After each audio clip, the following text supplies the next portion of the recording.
Hello everyone, welcome back my YouTube channel. आज हम लोग पढ़ेंगे आधुनिक भारत और आज का जो टॉपिक रहेगा वो हमारा रहेगा कैबिनेट मिशन और संविधान सभा का अंतरिम सरकार का गठन। तो इसी से रिलेटेड आज हम जितने भी इम्पोर्टेंट पॉइंट होंगे वो डिस्कस करेंगे। तो चलते हैं अपने हम पॉइंट की तरफ। तो आज का जो हमारा पहला पॉइंट है, प्लीज़ आप लोग कंटिन्यू रहिएगा। और हाँ, इसके पहले जो मॉडर्न हिस्ट्री के वीडियो आए उसकी सारी प्लेलिस्ट बनी हुई है, आप लोग जाके वहाँ पे विजिट कर सकते हैं।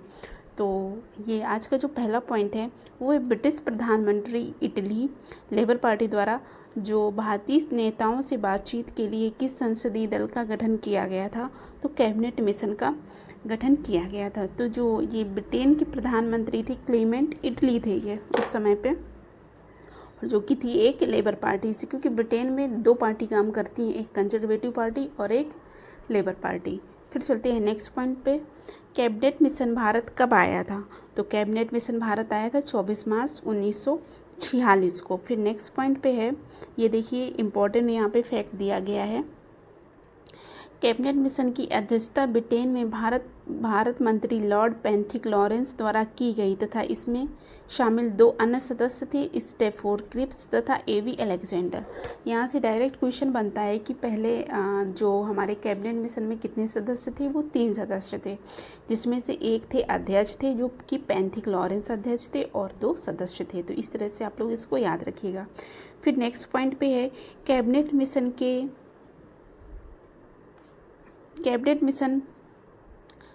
के भारत आगमन के समय कांग्रेस के अध्यक्ष कौन थे। तो ये अबुल कलाम आज़ाद थे, जो भारत के पहले शिक्षा मंत्री भी बने थे।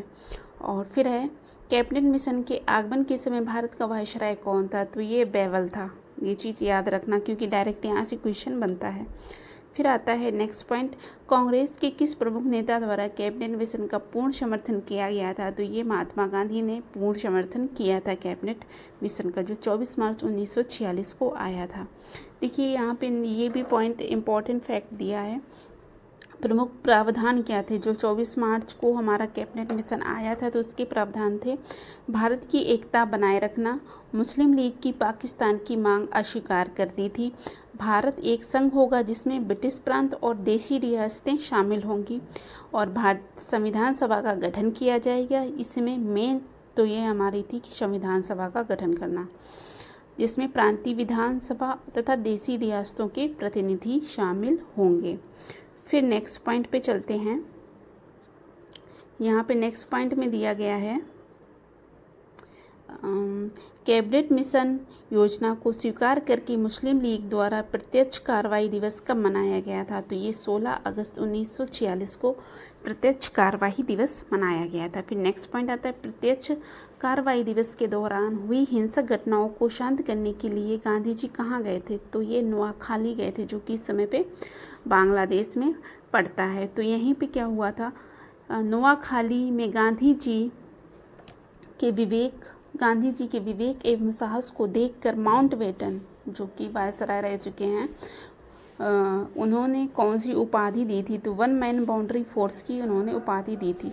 वर्ष 1922 में कांग्रेस अधिवेशन में किसके द्वारा ये विचार किया गया था कि भारतीय संविधान भारतीयों की इच्छा अनुसार होगा। तो ये महात्मा गांधी जी ने कहा था कि जो संविधान बनेगा इंडिया को, वो भारतीयों की ही इच्छा अनुसार बनेगी। उसमें कितने सदस्य होंगे, कितने क्या चीज़ें होंगी, सारी समितियां बनेंगी, ये इंडिया नहीं तय करेंगे। फिर है, संविधान सभा के गठन का प्रावधान किस मिशन में किया गया था। तो ये 24 मार्च 1946 को जो कैबिनेट मिशन आया था, इसी में संविधान सभा के गठन का प्रावधान है।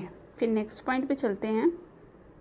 देखिए यहाँ पे जो ये पॉइंट भी बहुत इम्पोर्टेंट है।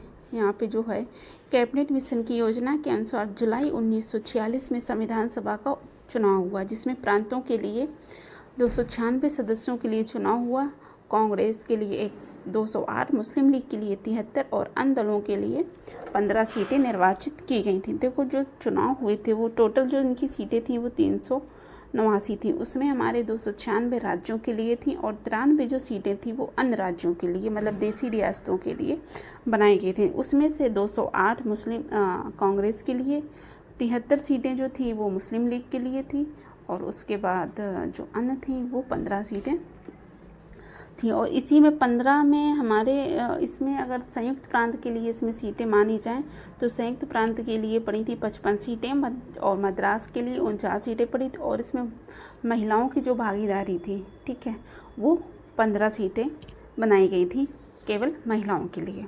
फिर नेक्स्ट पॉइंट पे चलते हैं। संविधान सभा का पहला सत्र कब आयोजित किया गया था? तो 9 दिसंबर 1946 को सबसे पहला सत्र प्रारंभ किया गया था, जिसमें कि 10 महिलाओं ने भाग लिया था। कभी कभी इस तरह से क्वेश्चन आता है कि कितनी फीमेल ने भाग लिया था, तो यहाँ पे कितनी फीमेल ने भाग लिया था? 10 महिलाओं ने भाग लिया था।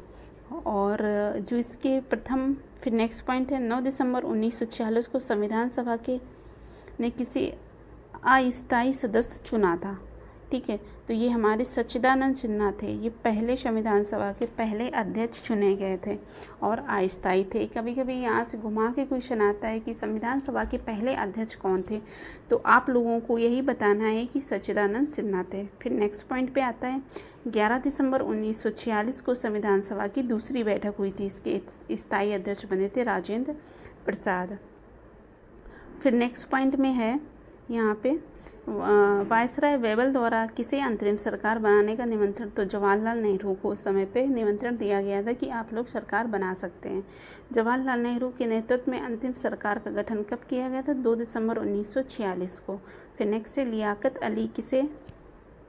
अली सहित मुस्लिम लीग के 5 सदस्य कब अंतरिम सरकार में शामिल हुए थे? तो ये 26 अक्टूबर 1946 को शामिल हुए थे। तो अंतरिम सरकार का जो मंत्रिमंडल था उसमें सबके जो विभाग थे वो कौन कौन से, तो कौन कौन विभाग देख रहा था? तो यहाँ पे इसके जो पॉइंट हैं, जवाहरलाल नेहरू कार्यकारी परिषद के अध्यक्ष बने थे, विदेश मामले एवं राष्ट्रमंडल से संबंधित मामले भी देख रहे थे। वल्लभ भाई पटेल जो बने थे वो गृह सूचना एवं प्रसारण विभाग तथा रियासत विभाग के मामले देख रहे थे। बलदेव सिंह रक्षा विभाग से रिलेटेड थे। फिर जान मथाई जो थे उद्योग एवं आपूर्ति विभाग से रिलेटेड थे। उसके बाद आता है सी राजगोपालचारी जो थे शिक्षा विभाग से रिलेटेड थे। फिर HC भाभा जो थे कारखाना और बंदरगाह से रिलेटेड थे। फिर डॉक्टर राजेंद्र प्रसाद थे खाद्य एवं कृषि विभाग से। फिर आसफ अली जो थे वो रेल विभाग से संबंधित थे। जगजीवन राम जी श्रम विभाग से। और लियाकत अली खान जो थे उस समय पे ये वित्त विभाग से संबंधित थे, ठीक है। तो इसी तरह से हमारी कैबिनेट मिशन या संविधान कैबिनेट मिशन का जो प्रावधान था, ये सारी चीज़ें था, इसी के तहत संविधान सभा का गठन किया गया था। तो आई होप आप लोगों को अगर ये वीडियो अच्छा लगा हो तो प्लीज़ आप हमारे चैनल को लाइक सब्सक्राइब करना और हाँ बेल आइकन ज़रूर दबा लेना कि आपको तुरंत ही नेक्स्ट नोटिफिकेशन मिल जाए। तो आप लोग पढ़ते रहिए, मुस्कुराते रहिए। टेक केयर, जय हिंद।